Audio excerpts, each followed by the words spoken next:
আসসালামু আলাইকুম ওয়া রাহমাতুল্লাহি ওয়া বারাকাতুহু। আলহামদুলিল্লাহি রাব্বিল আলামিন ওয়াল আকিবাতু লিল মুত্তাকিন ওয়াস সালাতু ওয়াস সালামু আলা নাবিয়িনা মুহাম্মাদিন ওয়া আলা আলিহি ওয়া আসহাবিহি আজমাইন। প্রিয় দর্শক, আপনাদের সবাইকে জীবনের আলো তাফসীরুল কোরআন অনুষ্ঠান থেকে স্বাগত জানাচ্ছি। দোয়া করছি আল্লাহ যেন আমাদের সকল ভালো আমলকে কবুল করেন এবং আমাদের কোরআনের এই সেবাকেও তিনি কবুল করেন। আজকে আমরা সূরাত আল ইমরানের দুটো আয়াত নিয়ে আপনাদের সামনে সংক্ষিপ্ত তাফসীর পেশ করতে যাচ্ছি। সেটি হলো 126 এবং 27 নম্বর আয়াত।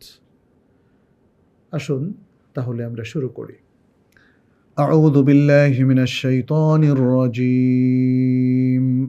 وما جعله الله إلا بشرى لكم ولتطمئن قلوبكم به وما النصر إلا من عند الله العزيز الحكيم ليقطع طرفا من الذين كفروا أو يكبتهم فينقلبوا خائبين। প্রথমেই শব্দার্থ নিয়ে আমরা আলোচনা করব। আল্লাহ সুবহানাহু ওয়া তাআলা বলছেন, ওয়ামা জাআলা, আর করেননি, হু একে, আল্লাহ ইল্লা বুশরা, তবে করেছেন সুসংবাদ স্বরূপ, লাকুম, তোমাদের জন্য। এটা ইস্তেসনার কারণে এভাবে আমরা তর্জমা করেছি। অর্থটা যদি মিলিয়ে করি তাহলে এরকম হবে, আর আল্লাহ তো এটি তোমাদের জন্য সুসংবাদ স্বরূপই করেছেন। ওয়ালে তাতমাইন্না, এবং যেন প্রশান্ত হয়, কুলুবুকুম, কুলুবুন অন্তরসমূহ, কুম তোমাদের অন্তরসমূহ, বিহি এর দ্বারা, ওয়ামান নসরু, আর সাহায্য নেই, ইল্লা, তবে আছে, মিন ইনদিল্লাহ, আল্লাহর কাছ থেকে, আল আজিজ, যিনি মহাপরাক্রমশালী, আল হাকিম, প্রজ্ঞাময়। এখানে অর্থ একই রকম হবে যে সাহায্য শুধু মহাপরাক্রমশালী প্রজ্ঞাময় আল্লাহর পক্ষ থেকে। লিয়াকতা, যেন আল্লাহ কেটে দেন, নিশ্চিহ্ন করে দেন বা ধ্বংস করে দেন, তরাফান, একটা অংশ, মিনাল্লাযীনা কাফারু, যারা কুফরি করেছে তাদের, আও, অথবা, ইয়াকবিতাহুম আই ইয়াখযুলাহুম, তাদেরকে অপমান করে দেন, ফায়ানকালিবু, তাহলে তারা ফিরে যাবে, খাইবিন, ব্যর্থ মনোরথ হয়ে। এবার আমরা সরল অর্থ অনুবাদ পেশ করছি। আল্লাহ সুবহানাহু ওয়া তাআলা বলছেন, আর আল্লাহ তো একে তোমাদের জন্য সুসংবাদ স্বরূপই নির্ধারণ করে দিয়েছেন, এবং যেন তোমাদের অন্তর এর দ্বারা প্রশান্ত হয়, আর সাহায্য তো কেবল আল্লাহর পক্ষ থেকে, যিনি মহাপরাক্রমশালী, প্রজ্ঞাময়। যেন তিনি নিশ্চিহ্ন করে দেন কাফেরদের একটা অংশ, অথবা তাদেরকে লাঞ্ছিত করেন, ফলে তারা ব্যর্থ মনোরথ হয়ে ফিরে যাবে। প্রিয় দর্শক, আগের আয়াতের সাথে এই আয়াতগুলোরও কিন্তু একটা চমৎকার মুনাসাবাত ও সামঞ্জস্য রয়েছে। এই আয়াতে আল্লাহ সুবহানাহু ওয়া তাআলা বদর যুদ্ধের যে ফলাফল, বিজয়, সেটির কিছু কারণ তিনি উল্লেখ করেছেন এবং বলেছেন যে এটা মুমিনদের জন্য সুসংবাদ আর তাদের জন্য প্রশান্তি। এই আয়াত দুটোর মূল বক্তব্য হচ্ছে মুমিনদেরকে সান্ত্বনা দেওয়া, তাদের মনোবল আরও চাঙ্গা করা, এবং তাদেরকে এই সংবাদ দেওয়া যে আল্লাহ সুবহানাহু ওয়া তাআলার পক্ষ থেকেই বিজয় আসে, আমরা নিজেরাই নিজেদের বিজয় রচনা করতে পারি না। এবং আরেকটা উদ্দেশ্য এখানে আল্লাহ সুবহানাহু ওয়া তাআলা বর্ণনা করতে চেয়েছেন, সেটা হচ্ছে কাফেরদেরকে নিশ্চিহ্ন করে দেওয়া, অথবা তাদেরকে দুনিয়া আখিরাতে অপমানিত করা। তাহলে এই আলোচনা থেকে আমরা বুঝতে পারলাম দুটো আয়াতের মধ্যে দুটো মৌলিক বিষয় আল্লাহ সুবহানাহু ওয়া তাআলা উপস্থাপন করেছেন।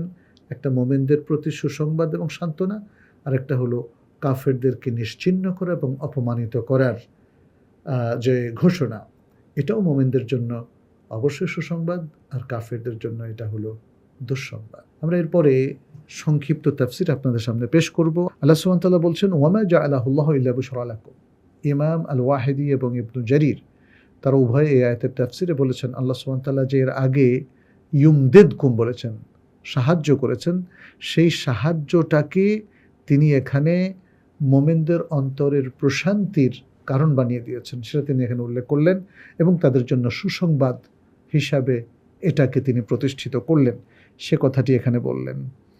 বরং এই যে এখানে যেটা হতে পারত বাহ্যিক দুনিয়ার কারণে, সেটা কিন্তু আল্লাহ সুবহানাহু ওয়া তাআলা হতে দেন নাই। কি সেটা?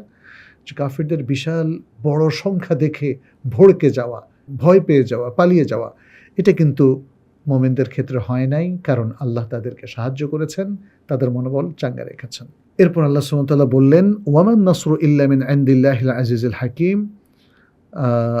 এর অর্থ ইমাম ইবনু কাসির এভাবে বলেছেন, আই লা ইয়াতাহাক্কাকু লাকুমুয যাফরু বিআদুওয়িকুম ইল্লা বিআউনিল্লাহি ওয়াহদা।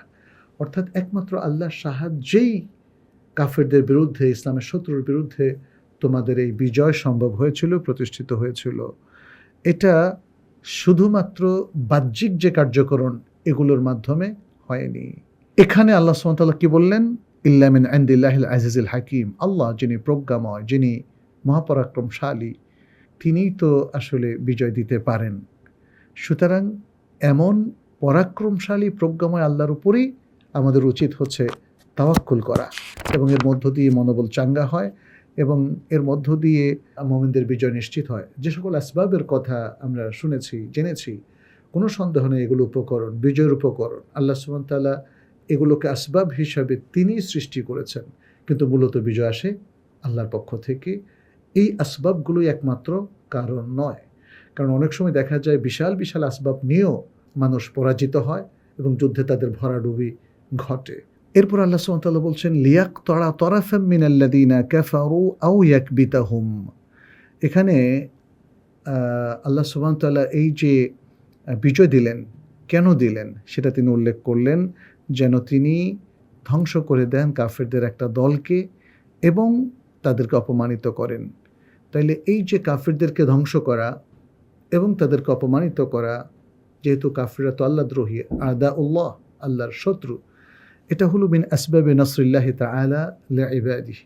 আল্লাহ তার বান্দাদেরকে এভাবেই এটাকে সবব করে দিয়েছেন। কাফিরদেরকে ধ্বংস করা হলো মুমিনদের বিজয়ের কারণ। যেমনটি তিনি বদরের যুদ্ধে করেছিলেন, তিনি বড় বড় সনাদিদুল কুফফার, বড় বড় নেতাদেরকে তিনি নিশ্চিহ্ন করে দিলেন মুসলিম বাহিনীর হাতে, এবং মুসলিম কিশোরদের হাতে তাদের বড় বড় নেতারা তারা মারা গেলেন এবং নিশ্চিহ্ন হলেন। এর মধ্য দিয়ে মুসলিমদের বিজয় গাথা রচিত হলো। এখানে আল্লাহ সুবহানাহু ওয়া তাআলা বলেন, আও ইয়াকবিতাহুম আই ইউখজিয়া বা'দাহুম ইয়াখযুলাহুম। তাদের অনেককে বা তাদেরকে আল্লাহ তাআলা এখানে অপমানিত করলেন। কিভাবে অপমানিত করলেন? যুদ্ধে তারা পরাজিত হলো, এটা একটা অপমান। আবার তারা বন্দী হলো, এটা আরেকটা অপমান। তাহলে এইভাবে অপমান করে বিজয় রচিত হলো কার? মুসলিমদের। এবং এই বিজয়ের মধ্য দিয়ে মুসলিমদের মনোবল বেড়ে গেল, কাফেররা বিফল মনোরথ হলো এবং কাফেররা যে বাতিলের পক্ষে আছে সেটাও প্রকাশিত হলো। ফলে নানা দিক থেকে কাফেরদের মনোবল ভেঙে গেল, তারা বিফল মনোরথ হলো, তাদের মনের মধ্যে নানা রকম টেনশন, চিন্তা, সব কিছু তাদের মধ্যে তৈরি হলো এবং তারা বিফল মনোরথ হয়ে কোনো বিজয় ছিনিয়ে না নিয়েই তারা তাদের নগরীতে ফিরে গেল, মক্কায়।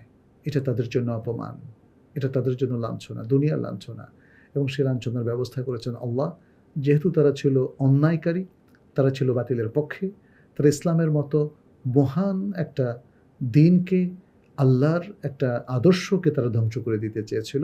ফলে আল্লাহ তাদেরকে এই মহা পরীক্ষার মধ্যে ফেলে দিলেন। প্রিয় দর্শক, আমাদের আলোচনার মধ্য দিয়ে যে শিক্ষাগুলো আমরা পেলাম, প্রথম শিক্ষা, আল্লাহ সুবহানাহু ওয়া তাআলা মুমিনদেরকে বিজয় দান করেন। দ্বিতীয় শিক্ষা, মুমিনদের বিজয় তাদের জন্য সুসংবাদ। তৃতীয় শিক্ষা, এই বিজয় তাদের মনোবল বৃদ্ধির কারণ এবং তাদের হৃদয়ের প্রশান্তির কারণ। চতুর্থ শিক্ষা, আল্লাহ সুবহানাহু ওয়া তাআলা কাফেরদেরকে নিশ্চিহ্ন করে দেন।